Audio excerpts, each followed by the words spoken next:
토트넘이 첼시를 상대로 선제골을 넣으면서 앞서 나갔을 때 그 순간은 분명 충격적이었습니다. 손흥민이 빠져있다는 씁쓸함 속에서도 너무 멋진 원더골이 나왔다 보니 잊혀지지가 않습니다. 박스 바깥에서 중거리 슛으로 골을 넣은 토트넘 선수. 손흥민, 케인 외에 기대하기 어렵죠. 손케 말고 원더골을 넣은 선수는 과거에 윙크스의 크로스 슛이 생각날 뿐입니다. 아니면 산체스의 득점은 되지 않았지만 강력한 중거리 슛? 이 득점을 한 선수가 올리버 스킵이라는 선수입니다. 첼시 경기 전 미드필더 선발이 호이베이르와 짝을 이룰 선수가 누구일지 예상할 수 없을 만큼 토트넘의 주전이라고 보기는 어려운 선수, 올리버 스킵. 노리치 시티를 승격시키는데 큰 공을 세우면서 경기 경험도 늘었고 토트넘으로 다시 돌아와서 치열한 주전 경쟁에서도 꿋꿋이 살아남았었습니다. 콘테 감독도 부임 후 스킵에 대해 아낌없이 칭찬을 했었는데 정작 경기 출전 시간은 줄어만 갔습니다. 실은 부상이 있었던 겁니다. 스킵은 인터뷰에서 문제가 있었다, 주사를 맞아도 낫지 않았다, 원인을 알 수 없어서 가장 힘들었다면서 벤탄쿠르가 입단한 이후 바톤을 터치하듯이 단 한 경기도 뛰지 못하면서 배제되었습니다. 급기야 2022년 4월에 미국에서 수술을 하기로 하면서 시즌 아웃이 되었고 스킵의 빈자리가 느껴지지 않아서 토트넘에서 점점 잊혀질 선수로 남을 줄 알았습니다. 스킵은 수술 후 이번 시즌 토트넘에 합류했지만 비수마까지 영입된 상황에서 주전 경쟁이 더 힘들 수밖에 없었는데 임대를 떠나지 않았습니다. 의아했죠. 콘테 감독에게 버림받을 줄 알았고 콘테 감독이 유망주 키워내는 감독이 아니기 때문에 주전 선수들만 혹사시킬 줄 알았습니다. 실제로 올 시즌 그런 흐름이었죠. 그런데 벤탄쿠르와 비수마가 동시에 부상당하는 상황이 생기면서 스킵에게는 긍정적일 수 있는 기회가 오게 되었습니다. 시작은 더 어린 신예 선수 사르에게 기회가 올 듯 보였습니다. 피지컬로는 스킵이 넘을 수 없는 벽이었고 출전해 보니 경기력이 나쁘지 않았기 때문입니다. 챔스 16강 1차전은 호이베르마저 출전 금지가 되면서 주전 미드필더들이 모두 이탈했는데 비록 패배는 했지만 평균 연령 21살인 스킵과 사르는 극찬을 받을 정도로 팀에 녹아들었습니다. 이 정도면 호이베르도 주전 자리 위협을 받을 수 있는 거죠. 벤탄쿠르, 비수마, 요리스 등 부상자들이 생기면서 토트넘이 무너질 거라 전망했지만 오히려 토트넘은 이후 더 견고해지면서 상승세를 제대로 탔습니다. 웨스트햄전 승리, 첼시전 승리.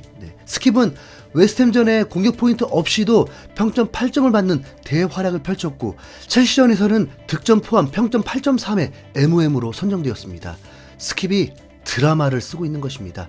이 친구가 도대체 어떤 선수이길래 토트넘의 허리를 튼튼하게 만들어주는 걸까요?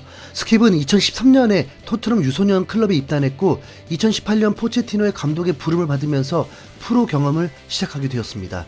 스킵은 토트넘의 성골 유스 출신이라는 거죠. 스킵은 유년 시절부터 모드리치를 롤모델로 여겼고 지능적인 플레이에 아주 능통했습니다. 아빠가 전문 회계사, 역사가, 경제학자 및 수학자인 천재였기에 과거 인터뷰에서 그는 전술적 사고 능력을 아버지에게서 물려받았다라고 말한 적도 있는데요. 실제로 그는 매우 영리한 선수로 알려져 있습니다. 학창 시절 때는 축구뿐만이 아니라 테니스, 크리켓도 매우 잘했다고 합니다. 그래서 스포츠 천재라고 불렸습니다. 한 커뮤니티 아카데미에서 유독 눈에 띄는 활약을 하자 2013년 토트넘 경영진이 스킵의 부모를 만나서 아카데미에 가입하도록 설득했다고 합니다. 그의 모범적이고 스마트하고 또한 터프한 축구 스타일은 입소문이 날 수밖에 없었고 이후 2018년 포체티노의 부름을 받기까지 했습니다. 당시 나이가 18살. 키가 생각보다 더 잘하지 않으면서 아쉬움이 남았지만 스킵은 프로들의 플레이를 보고 함께 훈련하면서 더 성장해 갔습니다.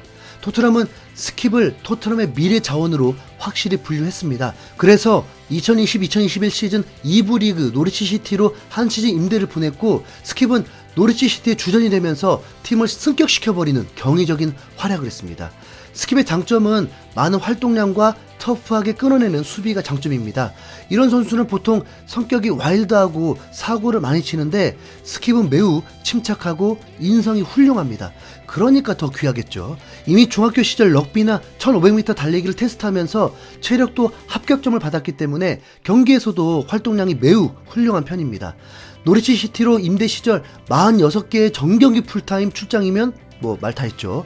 그런데 사실 저 기록은 혹사라고 봐야 되는 거 아닌가요? 네. 저 정도면 본인도 못 뛴다고 해야 하는데 독하긴 겁나게 독한 듯 보입니다. 그의 스마트함은 태클에서도 발휘됩니다. 수학적인 계산일까요? 태클의 타이밍과 판단이 상당히 좋아서 성공률이 매우 높은 편입니다. 경기에 꼭 필요한 선수일 수밖에 없죠.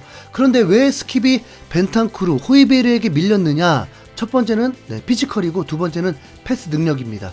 피지컬까지는 롤모델 모드리치와 비슷한데 지금 현 시점에서는 이강인과 같은 창의적인 패스, 롱패스의 적중률이 떨어지면서 모드리치를 쫓아가기는 아직까지는 힘들어 보입니다.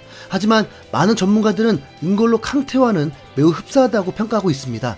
짧은 패스 정확도는 90% 이상으로 매우 높으며 그라운드 위에서의 경합, 차단 능력, 태클 등 수비적인 지표에서는 아주 긍정적인 점수를 받고 있습니다. 캉테가 곧 첼시에 복귀한다고 하는데 캉테의 존재감은 결코 무시할 수 없습니다. 레스터시티의 동화 같은 우승, 첼시의 리그 우승, 첼시의 챔피언스리그 우승까지 모두 캉테가 없이는 불가능했으니까요. 스킵도 어쩌면 승리를 불러일으키는 선수일 것입니다. 알리와 은돈벨레까지 있던 시절이라 그렇지 스킵에 출전한 맨시티 개막전에서 팀의 무실점을 돕는 진공청소기 역할을 확실히 했고 이번 첼시전에서도 눈부신 활약을 했습니다.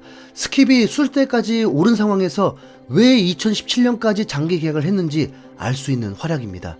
그 계약 타이밍이 참 간사하다고 느껴지는 게 선수에게 위로가 되고 안심시켜주는 계약일 수 있지만 스킵의 급여 수준을 컨트롤하면서 구단이 잭팟을 노릴 수 있는 계약 타이밍이기도 하죠. 주급이 15,000파운드, 호이베르의 약 10분의 1이었습니다.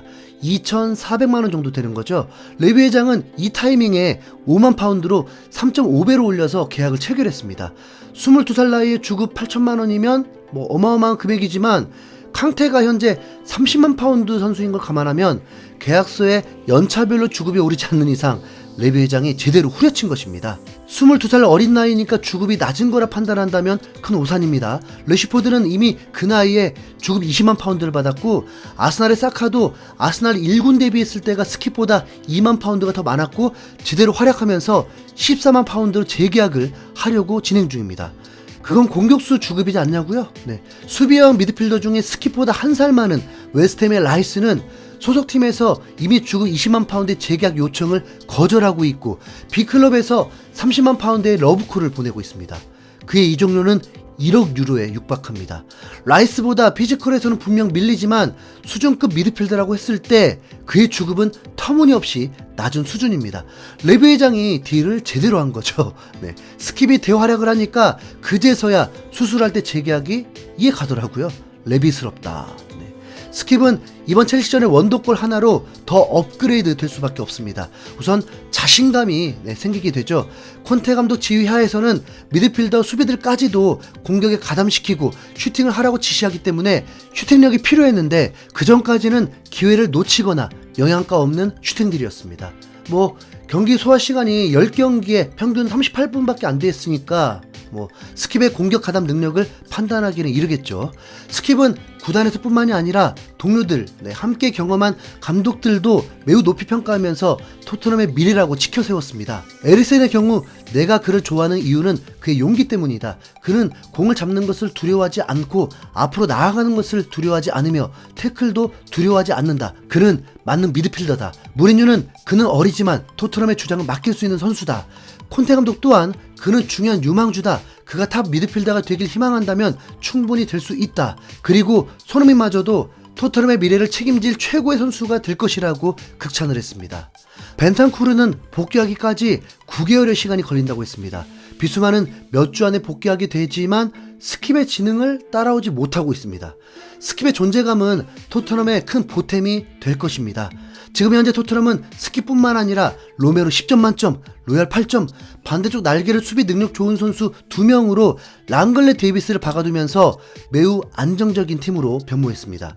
손흥민까지 컨디션 회복해서 지금 이 좋은 분위기를 잘 이어나가길 진심으로 응원해봅니다. 이상 흰수염고래였습니다. 감사합니다. 스킵에 대해 긍정적인 평가를 한다면 댓글들 남겨주시고요. 좋아요 꼭 부탁드리겠습니다. 함께 소통하는 고래가 되겠습니다.